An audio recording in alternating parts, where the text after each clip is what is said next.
On the 24th of May 1848, at Rockingham Bay, near today's South Mission Beach, Edmund Kennedy's expedition landed, consisting of 27 horses, over 100 sheep, 3 spring carts and a team of 13, including a number of convicts. In just over 6 months, the expedition was devastated, leaving just 3 survivors: the botanist William Carron, Kennedy's Aboriginal guide, Jackey, and convict William Goddard. This is the story of an emotional personal journey as descendants of 2 of the 3 survivors of the 1848 expedition and an immediate family descendant of Kennedy retrace the steps of the explorer and his men. They follow in Kennedy's footsteps to gain a realization of the hardships and despair endured by their forefathers. As they discover the country and campsites, many unspoilt as their predecessors would have found them, their emotions overflow as they identify sites where the starving and exhausted men resorted to eating their horses and even their dogs as supplies ran out. How on earth would they have got horses and people through that scrub? You get an appreciation of these people, how they've got a job in hand and they're struggling against enormous problems. Edmund Kennedy would have not been able to question his superiors at the time. You did what you were told. We talked of William Carron. That was the last conversation I ever had with my dad. My grandmother was the second daughter of William Carron, who in 1848 survived Edmund Kennedy's expedition to Cape York Peninsula. There were 3 survivors from that expedition. There was Jackey, the Aboriginal. Then there was Carron himself, who went on that expedition as a botanist. And there was William Goddard, who was a convict, who was also on that expedition.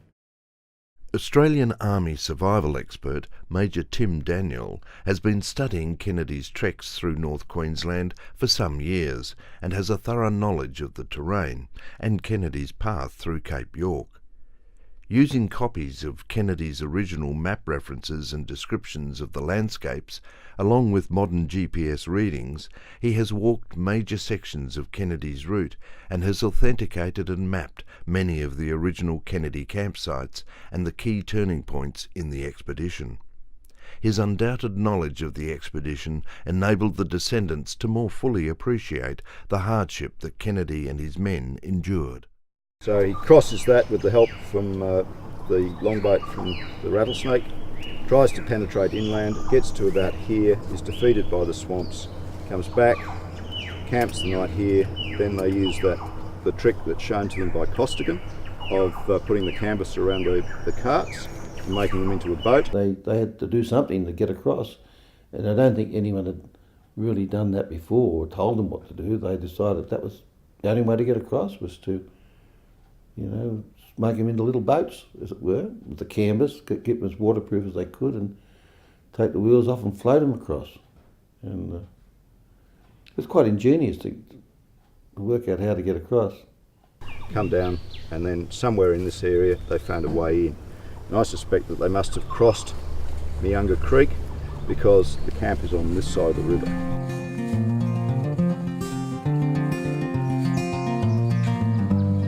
Carpenter decides this is all too hard and absconds with 10 pounds of sugar, an 11-pound damper and 2 pounds of tea. So he disappears for 3 days. So the whole expedition halts for 3 days while they try and find Carpenter. And he eventually comes back and apologises and is forgiven.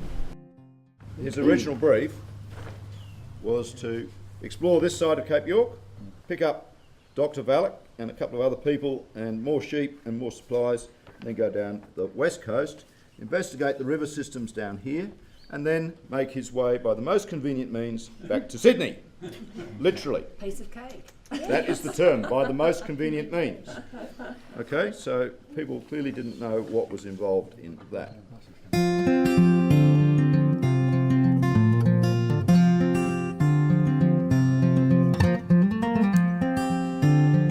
The readings say they bogged the cart straight down there. It's quite possible. It was devil country on the bottom end of the plain, whereas he would have had, it was just plain Brady grass country and would have been fairly level along here. But either way, it won't be that far out. It's that same creek that he got bogged on, there's no doubt about that. So I'd say where this road is very close to the original track that he went on. Fortunately, Kennedy had probably anticipated this having to abandon the carts at one stage, and he had brought along 24 pack saddles as a contingency. And when he abandoned the carts, he did have the means of carrying or transferring the bulk of his stores to the horses and employ them as pack animals. We found the creek to be a branch of a river, which here divided, one branch running to the southeast, by which we camped yesterday, and the other running east. It is rocky and shallow where it divides, but grows deeper in its course towards the coast. He couldn't have crossed any higher up because the banks are steeper, and it would have been very difficult, and he would have been stupid not to come across here, because this was just not much different to what it is here now.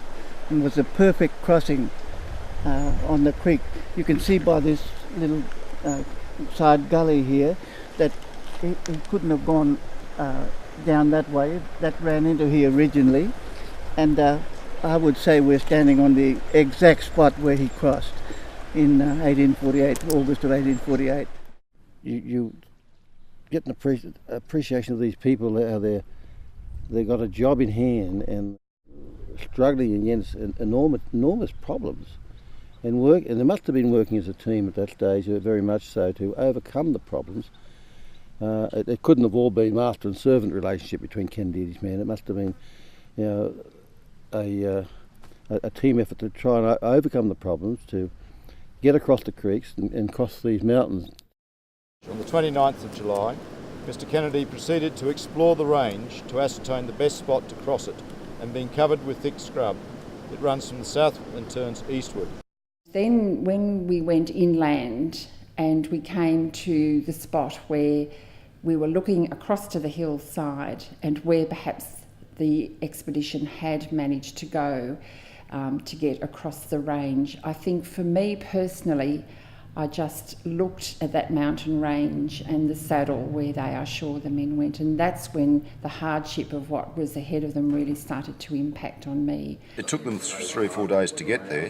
To backtrack, Carron would surely have said that it took them 3 days to backtrack. That's the bit that confuses me. So it either didn't happen, or he was trying to protect Kennedy by not saying we backtracked for 3 days as well. Yeah. There were 15 Aboriginals following along behind.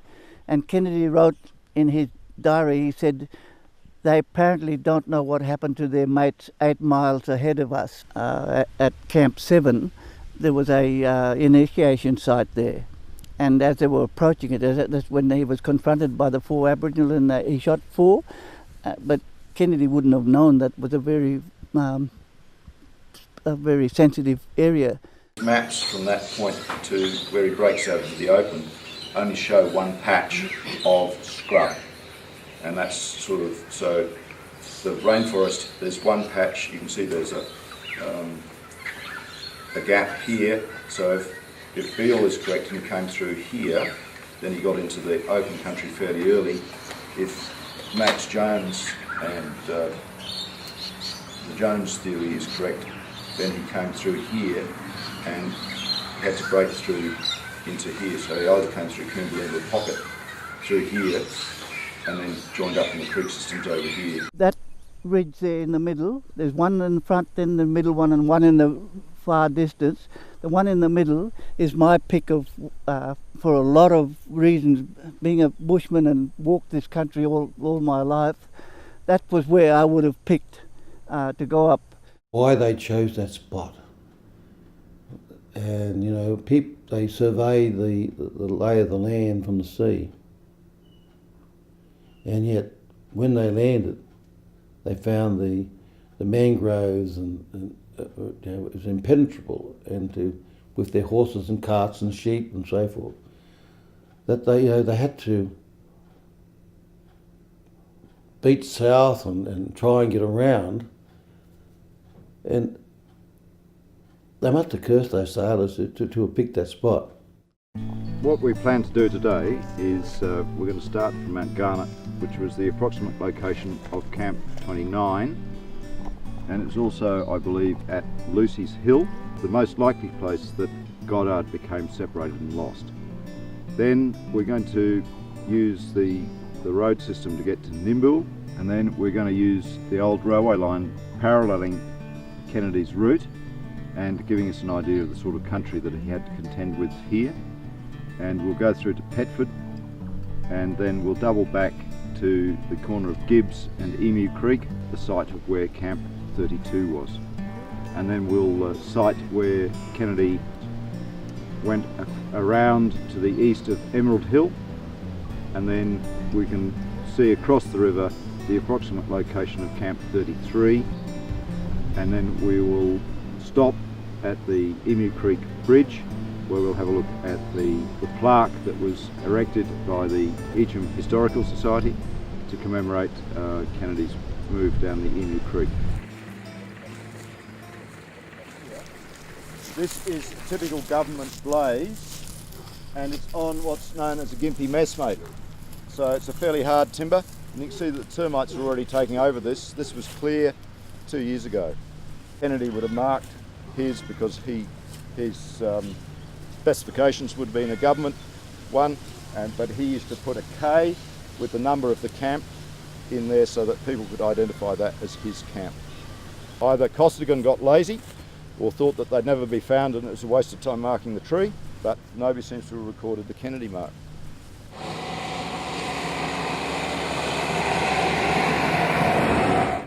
Kennedy crossed the Great Divide about 2 or 3 kilometres to our right, just over there. This is the Great Dividing Range, and that's the watershed that we crossed just up there.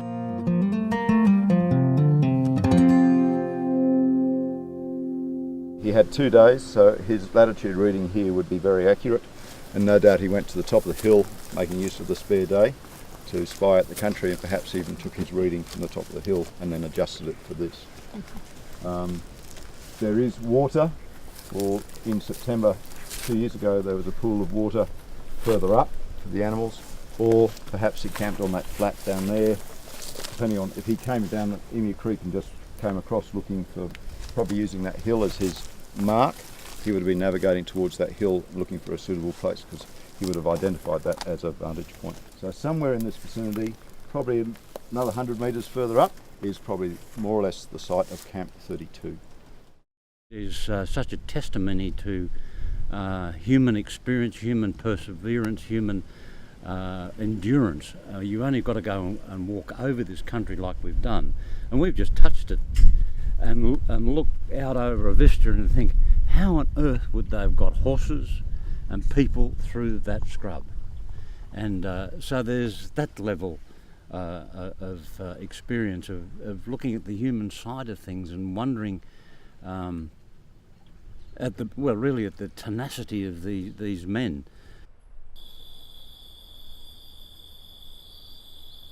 And I firmly believe now that Kennedy did not know that he'd joined a bigger river system.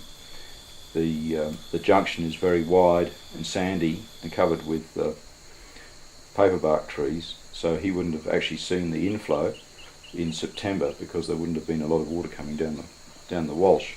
So he just assumed the river had turned to the south west. So once you've established that position, then you can recalculate where Kennedy's camps were down the Walsh Gorge. The other difficulty is the Walsh River wouldn't have been running in those days because the only reason it runs now is it's the tail end of the irrigation system. So it's got water running in it all the time now, whereas when Kennedy went through at this time of the year, it would have been just static water holes the whole way. Didn't particularly worry Kennedy, I don't think. Probably the harshness of the country and the effect on the men and the horses did. But he knew where he was, and he knew he had enough room to move further west before he was forced to take a straight line, because he knew the latitude and the longitude of Princess Charlottes Bay and where he wanted to be.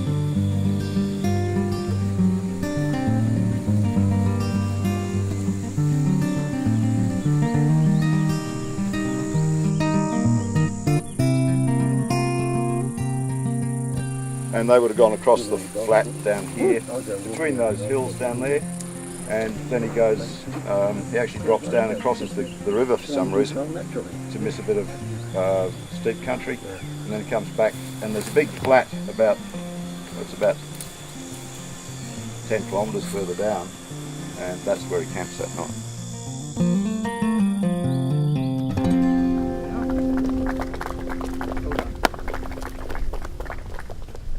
This plaque commemorates the 160th anniversary of Edward Besley's Court Kennedy's fateful 1848 expedition of Cape York. This distinctive rock lies between camps 34 and 35. Erected in October 2008 by Richard William Boyle, myself, great nephew of Edmund Besley Court Kennedy, a surveyor and expedition leader, in the presence of descendants Tony, Jennifer and Jim Price of William Carron, and Patrick Goddard of William Goddard. You know, if the sailors had actually surveyed the land, you know, instead of surveying it from the sea, if they'd actually gone on shore and had a look, and I think, you know, there was a lack of real preparation to start with. And when I first started investigating Kennedy's route, Beale indicated that Kennedy had got through and climbed to the top of that ridge and camped somewhere here. So we were looking for Camp 43 in this area. And then when I've done the research and walked it, Beale was out a day. And this is about 800 metres up that track that's just in front of us here is Camp 42. Because Kennedy came out, back the Walsh River starts to come south again. He runs into a rocky gorge that he can't get his pack team through. He takes a detour up through some hills, and he walks along a hill, and it's shown on this map here, and it's got apparently a river at about 4 miles distant, rocky. So from the 29th of August, where we were this morning, it took him till the 8th of September to camp just up here. It really is a dramatic story. I mean, it's a lost story. It's a story that I'm sure if we, even around this district, or perhaps not so much in North Queensland, but if you were to walk around Sydney or in a major city and you ask people, they wouldn't know what you're talking about, and which is a great shame actually, because it's a very dramatic story, it's a true story, it's a part of Australian history, and it ought to be, people ought to know much more about it. So I think from that perspective, it did have an emotional effect, and it's, yeah, well, I know today that it still is. I haven't, in my emotional side of me, I think, completely absorbed that at this point. You can see the difficulty. Is it that stretch of river that he draws here, or is it this stretch of river, or is it this stretch of river? But from the latitude, it comes out to being here, so that's quite likely. And then the next day he keeps going, and I'd say he camps on the Annie River. And I think this is the day that the Aborigines try to burn him out. They actually set fire to the grass. They only just escape. You know, he's still got some sheep, he's got these sick horses, and the men are really starting to lose their morale, because they can see that rescue from the bramble is disappearing very rapidly. I think he, in his own mind, was fairly sure that the bramble wouldn't be there. He was 6 weeks overdue. As it was, the bramble actually left supplies buried on the beach. At about this place, Kennedy's been trying to get into Princess Charlotte's Bay, and I think he virtually gives up.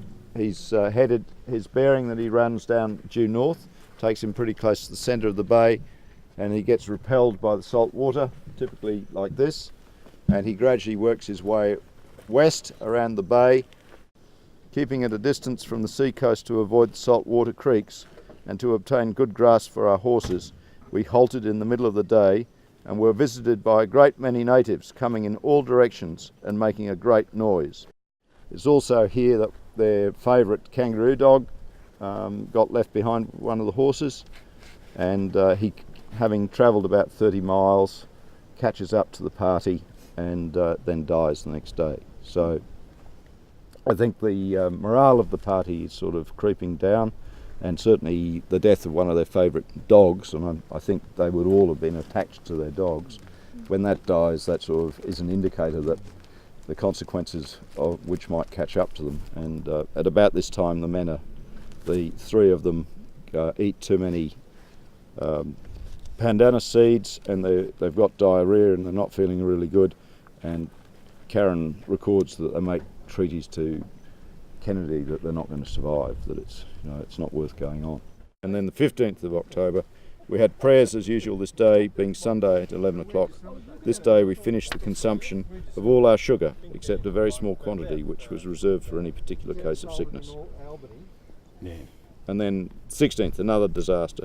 A horse fell into a rocky waterhole, and finding it impossible to get him out alive, we killed him and cured the flesh as before. So there's another mobility loss. Yeah. So they're in trouble now. Yeah. 21st of October, killed another of our horses today as he was too weak to stand. 22nd of October, we've got a mate well dry today, having smoked it a little and packed it as before. The despair continues. Yes. Your transport's collapsing, you haven't got enough to eat, people start to get desperate, you know. The human side of this story is very obvious when you come here. It's not obvious when you sit in the lounge and reading that book. You can imagine walking through this country with no cloud cover and this prevailing wind coming at you. It'll just dehydrate you so quickly, and you're not sure when your next waterhole is. You know, you come to the brackish river and you think, oh, that's a bit of bad luck. We have to go. Which way is it going? You know, where are we going to find some fresh water from here? So it's desperation stakes, I reckon. Kennedy obviously was a very strong personality and was able to hold the joint together. So we've pretty well followed Kennedy now. We started at Camp 1, Camp 6, Camp 34, Camp 42, followed him down from the ranges back onto the coast, back onto 60, 61, 62, and we can't really follow him further around the coast, so now we're going to take that break, head up the telegraph route, and our next Kennedy connection is really Camp 80.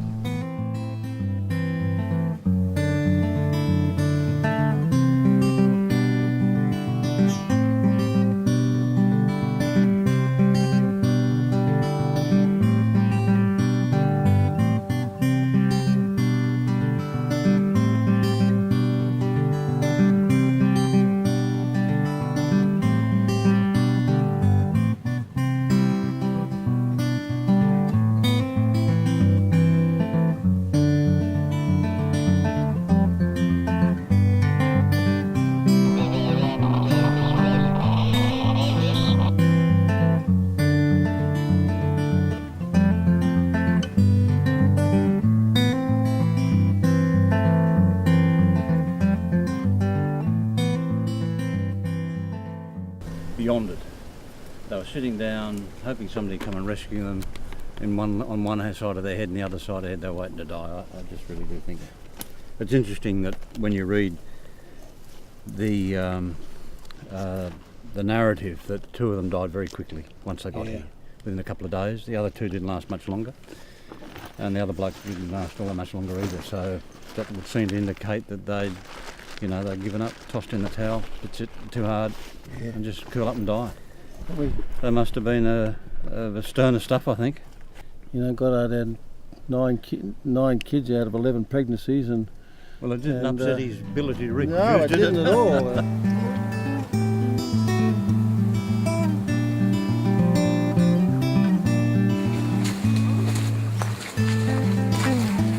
By the time Kennedy's expedition reached Camp 80, the men had run out of food and were forced to eat their horses and even their dogs. As they were suffering from severe malnutrition, diarrhea and fever, Kennedy made the difficult decision to split his team of weak and ill men into two. Kennedy and four others, including Jackey, continued north, planning to meet the promised resupply ship and to pick up the remaining men on the way back. 6 of the men died while waiting for a rescue that never came. This was a defining moment for the descendants of Kennedy's team. Now this must be the most devastating thing that could happen. A schooner appeared off the coast. She was naturally supposed to be the Bramble, So a fire was lit and a fad staff erected and colours raised, rockets were fired, and during the night Carron fired his large pistol as quickly as he could load it. In the morning, Carron hurried to the hilltop and saw a boat pull off. He then returned to the others and they made ready with their belongings so as to not keep the rescuers long waiting. No one came. Carron returned to the hilltop just in time to see the schooner passing out of the bay. You get the emotion of that, don't you? Can you imagine? I reckon they cried. On December 13th, Mitchell was found dead by the side of the creek with his feet in the water. He must have gone down at night to get water, but too much exhausted to perform his task. Sat down there and died. Food supplies were becoming lower and lower, so that the starving men were obliged to kill their kangaroo dog, even go so far as to drink the water in which he was boiled. Les Hidden, the bush tucker man, rang me and told me the camp was located 10 to 12 kilometres due west of Portland Roads and about 3 to 4 kilometres on a creek now known as Alligator Creek. This is where we stand. Latitude 12 degrees 34 minutes and 15 seconds. Carron in his diary says the latitude was 12 degrees 35 minutes south. We're here today to celebrate and honour William Carron, our great-grandfather, William Goddard, Jackey, Captain Dobson and the rescue party. The loyalty, courage, skill and determination of Jackey to come back in time for the two men waiting at the base camp is remarkable. Thank you, Jackey. I owe my existence today to you.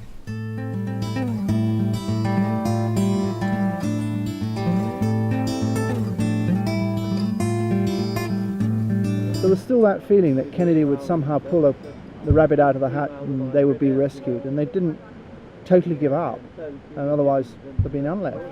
He must have been a pretty amazing leader, with charisma, whatever else that a great leader needs, because he never gave up, and to drop short at the end was pretty sad. Today was unique in the sense that there were representatives of the families, and the last time, it's 160 years since they all stood at the same spot where we were today, really, and that's a pretty amazing thought. It's all happened. And before my father died, actually, we talked of William Carron. That was the last conversation I ever had with my dad, and so that's very significant to me. So I think that's the hard part, but the fact that they did survive, and Carron does say that they would have survived 2 more days. It's an odd feeling, both for Weymouth Bay and Escape River, to think that, well, I'm standing in a place where history actually took place.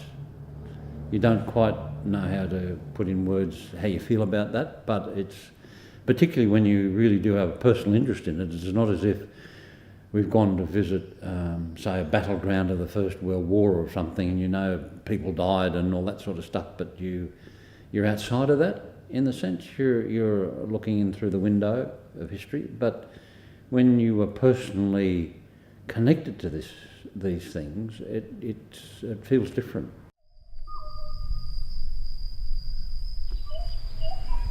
Figs are one of the few fruits with a milky sap that are safe to eat. Anything that has milky sap is generally a warning, bush tucker wise, that it may be toxic. And indeed, Kennedy's party partook of too many of these on a couple of occasions, and they were subject to pains in the head, and so I think they probably ate them when they weren't ripe. Figs, when they're not ripe, tend to do that. He would have liked to have done the job that he'd been given, and that's what he laments about. I think I might have been rejoicing the fact that I wasn't going to die.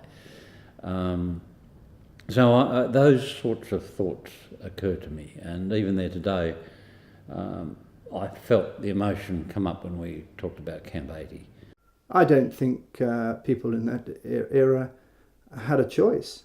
I mean, he'd recently come back from another expedition which had been in, he was lucky again to have survived, and I'm sure that he could have done with more time to recover from that trip, and perhaps was slightly weakened at the beginning, but it was like the military service. He was told to do it and he had to do it. There was no question. So I don't think he can have had any hesitation, because people didn't. People started to get so weak, and Kennedy said, okay, now I've got to make a decision to try and save as many people as I can. You know, he left those people at Weymouth Bay, and they must have been terribly weak, because 2 died within a couple of days. And the others, you know, struggled on shooting pigeons or whatever to get as much food as they could and to eke out the provisions that was left for them. And yet, you know, 2 more died. And I wonder what it was, you know, that Carron and Goddard survived. You know, there must have been a couple of tough men.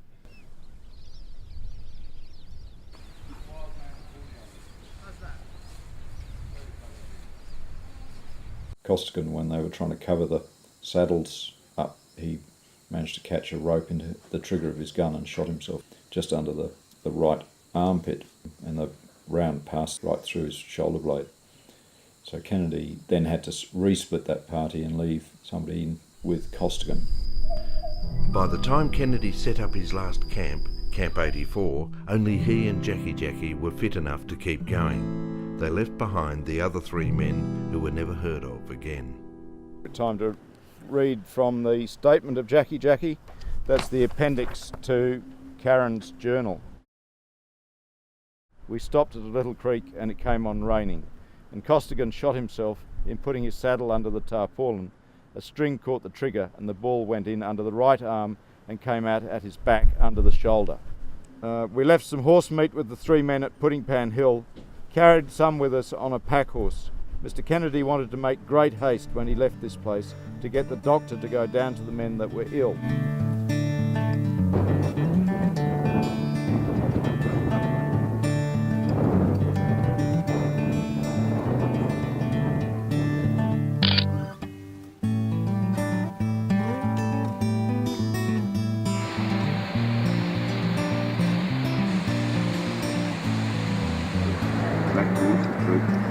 Jackey pointed out a clear space of ground near an angle of a very small running stream of fresh water. An angle, so it's got to be a real bend. It's got to be a tight bend. It's still on the escape itself? Yep. So there's several tight bend here. Close to 3 young pandanus trees. As the place, yeah, they could still be there. It's the place where the unfortunate gentleman died. Jackey had taken him here to wash his wounds and stop the blood, so it's got to be a pool of water. It's got to be easily accessible water. Well, this would have been still flowing. Yeah. Well, Jackey took him to wash his wounds, and Jackey said, etc. Jackey then led the way to a dense tea tree scrub, which has got to be one of those. It's got to be the closest one. The only thing is you've got to go back. Distant about 300 or 400 yards. Oh, will that be right? Yeah. Yep. So he just did a marvellous job just getting up Cape York with horses, and he was getting weak and probably suffering malnutrition in its many forms. He was very reluctant to abandon the horses, despite the fact that Jackey knew that they gave such good tracking to the Aborigines, and he implored Kennedy to abandon those horses, but Kennedy he was too scared to abandon them. Plus, I think he was probably attached to a couple of the horses as they were his personal animals. And all of that really is part of the accident chain why they got caught on the Escape River and then speared, because the Aborigines were able to follow up on the horse tracks all the time.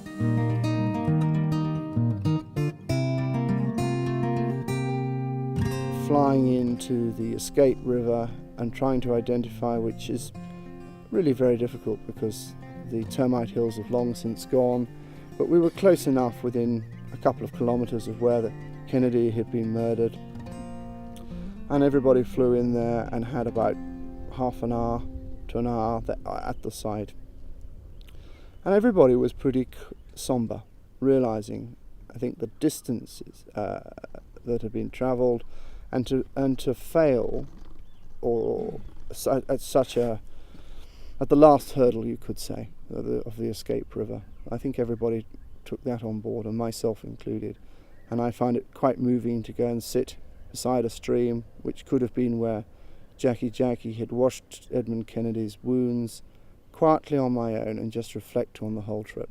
So that was a special moment for me.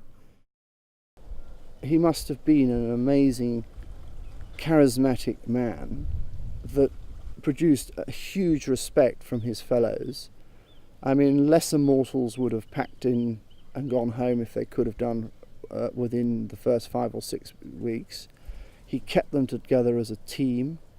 Of course there would have been arguments of some description, but he kept them together and he commanded huge respect. I think the French sum up the sort of people that they must have been on the trip in the sense of bon bois, and that means good wood.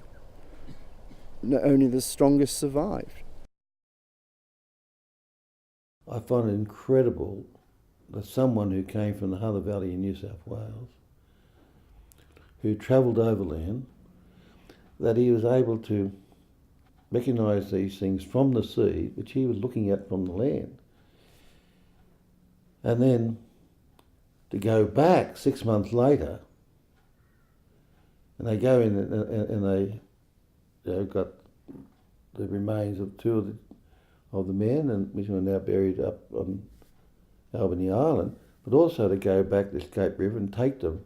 Now, it took him 2 weeks from the time Kennedy was speared to get to the boat, and he was able to take them back to the spot and find some of the papers. And I suppose, in one sense, I've had some flesh put on those bones.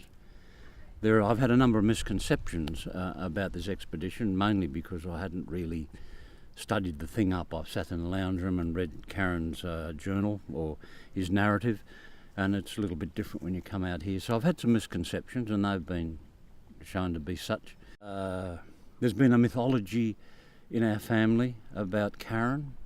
I find it amusing in a way that the further back in the generation our ancestors are, the higher up the social scale they appear to go. And that certainly was the case with Carron, I think, certainly in my grandmother's mind. But I've been able to flesh the man out. I've seen his obsession with plants, and I've been very fortunate now to basically get into the vicinity where he would have seen these plants, and that's been a very satisfying thing to do. Only 3 men survived the Kennedy expedition: Carron, Jackey and Goddard. A few months after their return to Sydney, an expedition was organised, led by Captain Beckford Simpson, master of the brig Freak, with instructions to search for Kennedy's body and papers. Jackey was to guide them back to the place of Kennedy's tragic death. On her way to Port Essington in early May, they stopped at Weymouth Bay. Although they only found weather-damaged material and litter, they were able to retrieve the remains of Charles Niblett and naturalist Thomas Wall for later burial. Following a fruitless search for Kennedy's body near the escaped river, Captain Simpson had a small coffin prepared. On Sunday the 13th of May 1849, along with as many of his crew that could be spared, they landed on Albany Island. In an open grassy place on top of the island's highest hill, a grave was dug and the coffin of the 2 expedition members interred. Today it is marked with a handful of stones. Sunday, May the 13th, 1849. Fresh breeze from the southeast and fine all day. Similar conditions to today, I guess. At 8 a.m, both vessels hoisted the ensign at half-mast, and they were in the company of Coquette. At 3 p.m, having put the remains of Mrs. Walls and Niblett in a coffin, left the ship in 2 boats with nearly all the ship's crew cleaned, and pulled to the southern end of Albany Island, landed and went up to the highest hill on that part of the island, and on the top, in a clear open place, we dug a grave and interred the remains of the unfortunate individuals, Thomas Wall and Charles Niblett. And Jackey must have been a pretty exceptional person. I mean, the Mitchell Library has got his breastplate, which I would have thought in that time and era, made of solid sterling silver, showed the respect people must have had for him to have spent that sort of money on an Aboriginal in that era.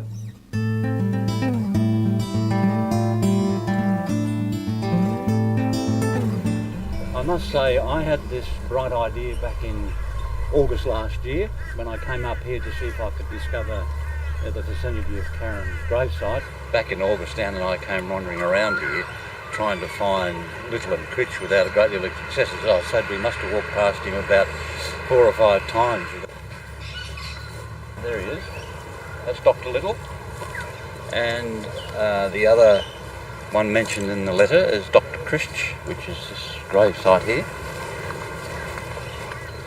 What we decided to do is to put the plaque where it is, because there's no one's claimed that spot. I mean, we didn't really want to put a plaque on top of somebody. Somehow it turns up, oh, what's going on here? So, so that's how we came to the decision. He is an ancestor, and if he'd died at Weymouth Bay, we wouldn't be having this discussion. It's a different feeling. I don't know quite how to explain that, but. And I was actually pleased to get there, to go. I hadn't really ever thought terribly much about going to the Scope River, where Kennedy had been killed. I'd always felt I'd like to go to Weymouth Bay. I hadn't really ever thought that, particularly about retracing Kennedy's expedition as such. But having got that opportunity, having met Tim and talked to him and having got that opportunity, I'm very pleased that I've managed to do it, because you really do get a different feel about it all. And it actually destroyed a few myths you build up in your mind. You get an idea in your mind and you realise, well, that's not right. Representing Kennedy, and there was Tony and Pat Goddard. And the last time our members of our family had stood together was literally 160 years ago, not give or take a few days. The trek was now over.